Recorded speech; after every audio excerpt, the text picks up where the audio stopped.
আসসালামু আলাইকুম। আশা করি সকলে ভালো আছেন। আমরা পাসপোর্ট করার জন্য অনেক দালালের সম্মুখীন হতে হয়। কিন্তু আজকে আমি আপনাদেরকে এমনভাবে পাসপোর্টের আবেদন করা শেখাবো, আপনাদের কখনোই আর দালালের কাছে যেতে হবে না। আপনি ঘরে বসেই পাসপোর্টের কিভাবে সঠিকভাবে আবেদন করতে পারবেন, সেই বিষয়টি আমি আজকে আপনাদেরকে দেখাবো। তো এজন্য আপনাদেরকে প্রথম থেকে শেষ পর্যন্ত ভিডিওগুলো দেখতে হবে। কারণ এখানে অনেক ইম্পর্টেন্ট যেই টপিকগুলো আছে, এই টপিকগুলো আমি স্টেপ বাই স্টেপ ভাগ করে দিয়েছি, যার ফলে হচ্ছে কি আপনি যদি কোনো একটি অপশন বাদ রাখেন তাহলে আপনার পাসপোর্টে অসুবিধা হতে পারে। আর আপনারা তো জানেনই পাসপোর্টে অসুবিধা হলে অনেক রকমের হ্যাসেলের শিকার হবেন। সো এই জন্য আপনি আমার ভিডিওটি প্রথম থেকে শেষ পর্যন্ত সুন্দরভাবে দেখবেন, তাহলে আর কখনোই আপনার দালালকে ধরতে হবে না। আপনি সহজেই আপনি ঘরে বসে আপনি নিজের ফোন অথবা পিসি দিয়ে আপনি আপনার পাসপোর্টের আবেদনটি করতে পারবেন। তো এই জন্য আপনাকে এই পুরো ভিডিওটি দেখতে হবে। তো চলুন আমরা সরাসরি স্ক্রিনে চলে যাই। আর আরেকটি কথা বলে রাখি, আপনি যদি আমার চ্যানেলে নতুন হয়ে থাকেন অবশ্যই সাবস্ক্রাইব করবেন এবং ফেসবুকে দেখে থাকলে ফলো দিয়ে রাখবেন। ব্রাউজারে চলে যাব। তো দেখেন, আমরা আমাদের যখন ব্রাউজারে চলে যাব, ব্রাউজার থেকে আমরা আমাদের জিমেলটি লগ ইন করে নেব। আপনাদের যদি জিমেল লগ ইন করা থাকে তাহলে কোনো সমস্যা নেই। আমি আমার এখান থেকে প্রথম থেকেই জিমেলটি লগ ইন করে নিচ্ছি। সো সিম্পল, আপনি আপনার জিমেলটি এখানে লগ ইন করে নেবেন। আমি জিমেলটি দিয়ে দিচ্ছি। তো তারপর নেক্সট করে দেব। এরপর আপনার পাসওয়ার্ডটি চাবে, আপনি সহজেই আপনি আপনার জিমেইলের পাসওয়ার্ডটি এখানে বসিয়ে দেবেন। তারপর নেক্সট করব। নেক্সট করার পর আমরা সার্চ বারে গিয়ে লিখব ই পাসপোর্ট। ই পাসপোর্টটি লেখার পরে আপনাদের প্রথম যেটা আসবে পোর্টাল, সেই পোর্টালে আপনি ক্লিক করবেন। ক্লিক করার সাথে সাথে আপনাদের ই পাসপোর্টের যে গভর্নমেন্ট পোর্টাল আছে সেই পোর্টালে আপনাকে নিয়ে যাবে। দেখেন উপরে অনেকগুলো অপশন দেওয়া আছে, কয়টি স্টেপে আপনি আপনাদের এই জিমেল পাসপোর্টটি করবেন সেটা এখানে দেওয়া আছে। তো দেখেন এখানে আপনার অনলাইনে যেহেতু পাসপোর্ট আবেদন করবেন, প্রথমে আপনাদের এই পাসপোর্টের পোর্টালের ভিতর আপনাদের একটা অ্যাকাউন্ট করতে হবে। সো দেখেন আপনি বাংলাদেশি কিনা সেটা বাংলাদেশ সিলেক্ট করবেন। করার পর আপনার এখান থেকে যে ডিস্ট্রিক্ট আছে আপনার সেই ডিস্ট্রিক্ট এখানে সিলেক্ট করে দেবেন। আমি আমারটি সিলেক্ট করে দিচ্ছি। তারপরে দেখেন আপনাদের পুলিশ স্টেশন, আপনি কোন পুলিশ স্টেশনের আওতায় আছেন সেই পুলিশ স্টেশনটি এখানে সিলেক্ট করে দিতে হবে। দেখেন তারপর আমার পাসপোর্ট অফিসের লোকেশনটি এখানে দেখিয়ে দিচ্ছে। তারপর আমরা সাবমিট করে দিলাম। তারপর আমার একটি ইমেল অ্যাড্রেস চাচ্ছে, কারণ আমাদের অ্যাকাউন্ট করতে হলে আমাদের একটি ইমেল অ্যাড্রেস প্রয়োজন। সো আপনি যে অ্যাকাউন্ট থেকে করবেন সেখান থেকে একটি ইমেল অ্যাড্রেস এখানে বসিয়ে দিবেন। তারপর আই এম হিউম্যান ক্লিক করে কন্টিনিউ করবেন। দেখেন কন্টিনিউ ক্লিক করার পর আপনাদের দ্বিতীয় স্টেপে চলে যাবে, তৃতীয় নম্বর স্টেপ। সো এই স্টেপে আপনি আপনার একটি পাসওয়ার্ড ক্রিয়েট করতে হবে। পাসওয়ার্ডটি 2 বার দিতে হবে, রিপাসওয়ার্ড দিতে হবে যাতে সঠিকভাবে হয়। তো তারপর দেখেন এখানে আপনার যে এনআইডি কার্ডের যে নাম আছে ঠিক হুবহু বড় হাতের ইংরেজি অক্ষরটি এখানে বসিয়ে দিবেন। তো প্রথমে দিবেন হচ্ছে কি আপনার নামের প্রথম অংশ এবং শেষে দিবেন আপনার নামের দ্বিতীয় অংশ, মানে শিওর নেমে দিবেন হচ্ছে আপনার নামের দ্বিতীয় অংশ এবং গিভেন নেমে দেবেন আপনার প্রথম অংশ। তারপরে নিচে আপনি আপনার ফোন নাম্বারটি দিয়ে দিবেন। তো অ্যাকাউন্ট করার জন্য আপনার যে ক্যারেক্টারগুলো আছে এগুলো আমি যেভাবে দেখিয়ে দিচ্ছি সেভাবে পূরণ করে নেবেন। তারপর আই অ্যাম হিউম্যানে ক্লিক করবেন। ক্লিক করে ক্রিয়েট অ্যাকাউন্টে ক্লিক করলে আপনার অ্যাকাউন্টটি ক্রিয়েট হয়ে যাবে। তো দেখেন একটি অ্যাকাউন্ট দিয়ে আপনি 6টি অ্যাপ্লিকেশন করতে পারবেন পাসপোর্টের জন্য। সো দেখেন আমি ক্রিয়েট অ্যাকাউন্টে ক্লিক করলাম। ক্লিক করার পর আমি পাসওয়ার্ডটি সেভ করে রাখছি। তারপর আমি একটি নতুন উইন্ডো ওপেন করে আমি আমার জিমেলটি ওপেন করে নেব, কারণ আমার এই অ্যাকাউন্টটি ভেরিফাই করার জন্য আমার জিমেলে একটি মেসেজ গেছে। সো এই মেসেজ থেকে আমাদের কনফার্ম করতে হবে, অ্যাক্টিভ করতে হবে। তো দেখেন এই আমার ই পাসপোর্ট অনলাইন থেকে একটি মেসেজ আসছে। তো তারপর আমি এখানে দেখেন হেয়ার এবং হচ্ছে গিয়ে নিচে একটি লিঙ্ক আছে। সো আপনি যেখানে ক্লিক করবেন আপনার এই পাসপোর্টের এই পোর্টালটি অ্যাক্টিভ হয়ে যাবে। দেখেন অ্যাক্টিভ ই পাসপোর্ট অ্যাকাউন্ট। তো এইভাবে আপনারা এই পাসপোর্ট অ্যাক্টিভ করবেন। তারপর লগ ইন ক্লিক করলে আপনারা যে পাসওয়ার্ড সেভ করেছেন এই জন্য অটোমেটিক এখানে শো করবে। তারপর আই এম হিউম্যানে ক্লিক করবেন। ক্লিক করার পর সাইন ইন করে দিবেন। সিম্পল সাইন ইন করে দিলেই আপনার পাসপোর্টের জন্য আবেদনের অপশনটি চলে আসবে।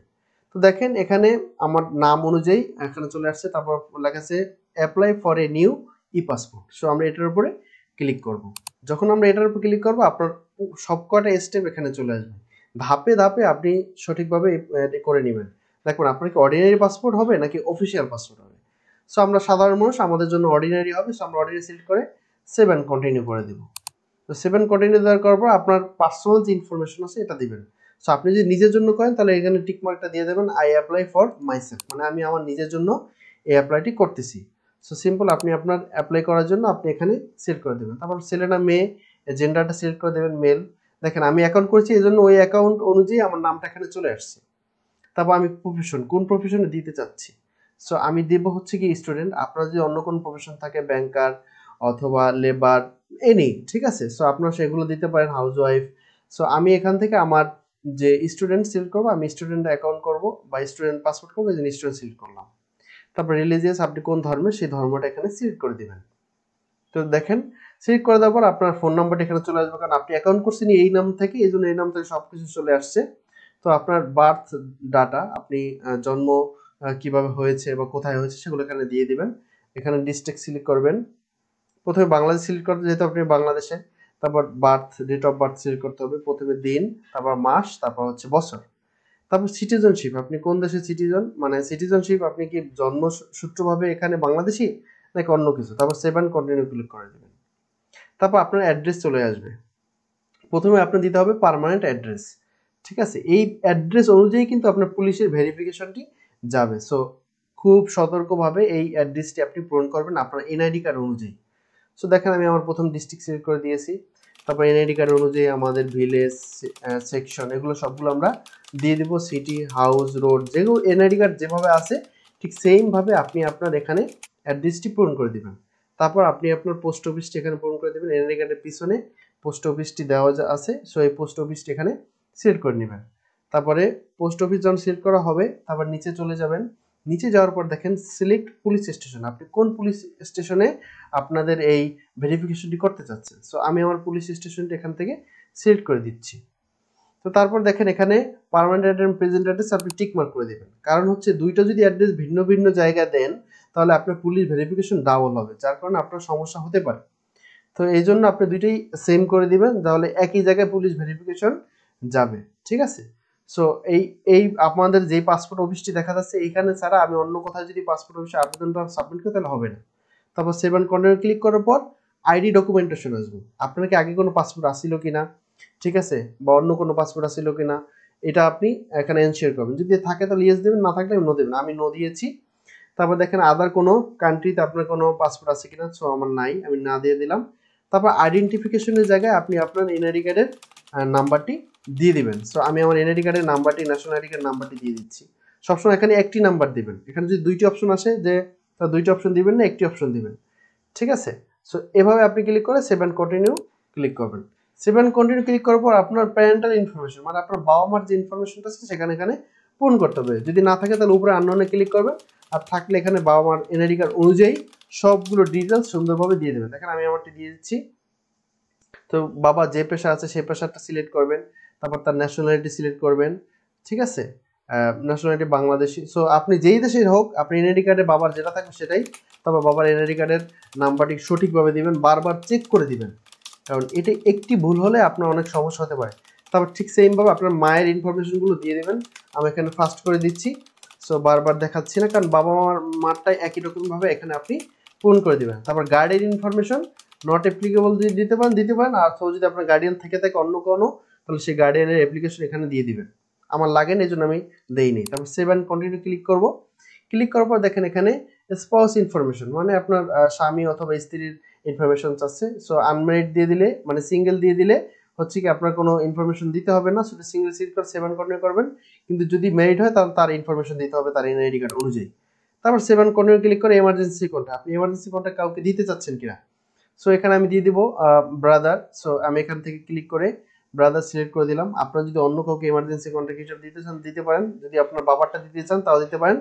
সো সেম ভাবে তার ব্রাদারের এনআইডি কার্ডের অনুযায়ী আমি হচ্ছে কি সকল ইনফরমেশনগুলো এখানে পূরণ করে দিচ্ছি।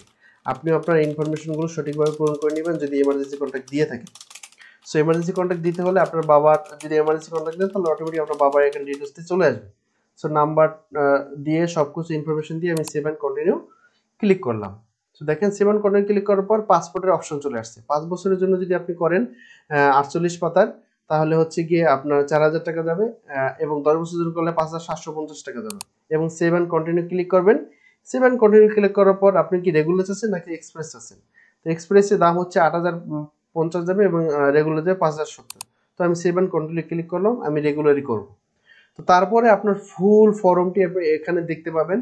সো ভালো করে এক এক করে মিলিয়ে নেবেন, নামগুলো ঠিক আছে কিনা, বানানগুলো ঠিক আছে কিনা। আমি আমারগুলো মিলিয়ে নিচ্ছি। তো আপনি আপনার জায়গা থেকে সবগুলো মিলিয়ে নেবেন। আর যদি সব ঠিকঠাক থাকে এখানে একটা অঙ্গীকারনামা দেওয়া আছে, সো এটা পড়ে নেবেন, পড়ে নিয়ে এখানে টিক করে দিবেন। টিক করে দেওয়ার পর তারপর কনফার্ম অ্যান্ড প্রসেস অ্যান্ড পেমেন্টের সিস্টেমটা আপনার এখানে চলে আসবে। তারপর এখানে আমরা কনফার্ম অ্যান্ড প্রসেস পেমেন্ট দিয়ে দেবো। দেখেন আমার এই ডাটাগুলো সব ঠিক আছে কিনা, এই জন্য বারবার নোটিফিকেশন আসছে। সো আপনি সুন্দর করে এভাবে দিয়ে দেবেন। দেখেন আমার পেমেন্ট স্ট্যাটাস ওয়েটিং আসছে। সো আপনি পেমেন্ট কিভাবে করবেন, অনলাইন করবেন নাকি অফলাইন করবেন? সো আমি এখান থেকে অফলাইন করবো, কারণ অফলাইনে বসেই আপনি ই চালানের মাধ্যমে, মানে এ চালানের মাধ্যমে আপনি ঘরে বসে পেমেন্ট করতে পারবেন। সো ঘরে বসে পেমেন্ট কিভাবে করবেন সেই ভিডিও আমি আপনাকে দিয়ে দেবো আই বাটনে অথবা ডেসক্রিপশনে দিয়ে দেবো। সো ঘরে বসে আপনি কিভাবে এ চালানের মাধ্যমে করবেন অফলাইন সিলেক্ট করে সেটা করবেন। তারপর আমি এখানে দেখেন কন্টিনিউ ক্লিক করে দিলাম। কন্টিনিউ ক্লিক করে দেওয়ার পর আমার এখানে পুরো অ্যাপ্লিকেশনটি সাবমিট হয়ে গেছে। তো এখানে দেখেন প্রিন্ট সামারি দেওয়া আছে। সো আমরা এখানে প্রিন্ট সামারি প্রথমটা প্রিন্ট করে নেব। আমি এখানে প্রিন্ট করছি না, প্রথমে আমি হচ্ছে কি এটা পিডিএফটা সেভ করে নেব আমার পিসিতে।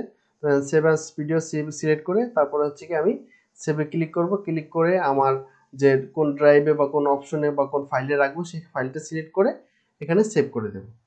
তো দেখেন আমি আমার এখানে ফাইলটি সেভ করে দিচ্ছি। তো সেভ করে দেওয়ার পর আমাদের দ্বিতীয় আরেকটা অ্যাপ্লিকেশন আছে পাশেই, download application form printing. So এটা আমরা ডাউনলোড করে নেব। তো দেখেন আমি নিচ থেকেও করতে পারবেন এবং উপর থেকেও করতে পারবেন। তো ডাউনলোড অ্যাপ্লিকেশন ফর্ম এটা আমি ডাউনলোড করে নিলাম। দেখেন আমার উপরে অ্যাপ্লিকেশনটি, রেজিস্ট্রেশন অ্যাপ্লিকেশনটি ডাউনলোড হয়ে গেছে। সো এটা আপনি হচ্ছে গিয়ে এগুলো সংগ্রহ করে তারপর হচ্ছে পাসপোর্ট অফিসে নিয়ে যাবেন। তারপর দেখেন আপনার কি কি প্রয়োজন হবে, যে পাসপোর্ট অ্যাপ্লিকেশন রেজিস্ট্রেশন ফর্মটা হচ্ছে কি ডাউনলোড, তারপর এনআইডি কার্ড, তারপর পেমেন্টের যে স্লিপ সেগুলো এখানে সবগুলো দেওয়া আছে দেখেন। তারপর হচ্ছে গিয়ে পাসপোর্টের যে প্রিভিয়াস যদি কোনো পাসপোর্ট থেকে থাকে সেগুলো দিবেন, এনওসি থাকলে এনওসি দিবেন। তারপর আপনি যে সকল ইনফরমেশনগুলো দিচ্ছেন সে সকল ইনফরমেশনের এনআইডি কার্ডের ছবিগুলো এখানে দিবেন। তাহলে দিলেই আপনি আপনার পাসপোর্টটি সঠিকভাবে করতে পারবেন। আশা করি ভিডিওটি এখানে আপনি সম্পূর্ণ বুঝতে পেরেছেন। যদি বুঝে থাকেন তাহলে আমার চ্যানেলটা অবশ্যই সাবস্ক্রাইব করবেন, এবং আপনারা যদি ঘরে বসে পেমেন্ট করতে চান কিভাবে করবেন সেটা যদি আপনাদের প্রয়োজন হয় তাহলে অবশ্যই কমেন্ট করবেন, কমেন্ট করে জানিয়ে দিবেন যে কিভাবে আপনারা পেমেন্ট চাচ্ছেন। সো আমি দেখিয়ে দিব এ চালানের মাধ্যমে। এখানে হচ্ছে কি অফলাইন সিলেক্ট করে এ চালানের মাধ্যমে আপনি কিভাবে ঘরে বসে পেমেন্ট করবেন, কোনো হ্যাসেল ছাড়া, কোনো ব্যাংকের জ্যাম ছাড়া রিসিপ্টটি ডাউনলোড করে প্রিন্ট করে আপনি পাসপোর্ট অফিসে চলে যেতে পারবেন। সো এই সম্পূর্ণ ভিডিওটি দেখার জন্য আপনাকে অসংখ্য ধন্যবাদ। ভিডিওটি যদি বুঝতে না থাকেন তাহলে পুনরায় আবার প্রথম থেকে দেখবেন। যদি দেখে থাকেন তাহলে ভালো করে বুঝতে পারবেন। পাসপোর্টের একটা বিষয় কি, আপনি যদি ভালো করে না বুঝেন তাহলে আপনার পাসপোর্টটি করতে অসুবিধা হয়ে যাবে। সো এই জন্য আপনার পাসপোর্ট ভালো করে চেক করে তারপর আস্তে ধীরে আপনি আবেদনটি করবেন। এখানেও তো আমি ফাস্ট করে দেখিয়ে দিচ্ছি কারণ আপনাদের সময় স্বল্পতার কারণে, বা ভিডিওটি অনেক লং হয়ে যাবে এই জন্যে। সো আপনি সবসময় সতর্ক থাকবেন যে পাসপোর্টের এই আবেদনটি আপনি আস্তে ধীরে, ভিডিওটি প্রয়োজনে এক পাশে রাখবেন, রেখে আপনি আস্তে আস্তে আবেদনটি করবেন। একটা জিনিস বলে রাখি, আপনি যখন এনআইডি দিয়ে আবেদন করবেন সবসময় একটা ইনফরমেশন দিবেন, এনআইডি কার্ডের নাম্বারটি দিবেন। কখনোই আপনি হচ্ছে জন্ম নিবন্ধনের নাম্বারটি ডাবল, মানে জন্ম নিবন্ধন অথবা এনআইডি কার্ড দুইটা একসাথে দিবেন না। হয় এনআইডি কার্ড দিবেন, না হয় জন্ম নিবন্ধন দিবেন, দুইটা একটা দিয়ে আপনি হচ্ছে কি আবেদনটা করবেন। সবসময় এটা মনে রাখবেন, দুইটা ইনফরমেশন দিলে পাসপোর্ট অফিস থেকে আপনাকে ফিরিয়ে দিতে পারে। সো আমার এমন একটা সমস্যা হয়েছে, এই জন্য আপনাদেরকে বললাম। এবং সকল ধরনের ইনফরমেশন যেগুলো আপনি দিয়েছেন সকল ডকুমেন্ট সাথে করে নিয়ে যাবেন। তাহলে আর কখনোই আপনার এই এনআইডি কার্ডের অথবা আপনার পাসপোর্টের অথবা আপনার বাবা মার ইনফরমেশনের, জন্ম নিবন্ধন, নাগরিকত্ব সনদ সব কিছুতেই আপনার কখনো কোনো সমস্যা হবে না, কোনো দালালের প্রয়োজন হবে না। আশা করি ভিডিওটি আপনাদের অনেক উপকার হয়েছে। যদি উপকার হয়ে থাকে একটা সাবস্ক্রাইব করবেন এবং পাশের বেল আইকনটি ক্লিক করে রাখবেন। ফেসবুকে দেখে থাকলে ফলো দিয়ে রাখবেন। ভালো থাকবেন। আল্লাহ হাফেজ।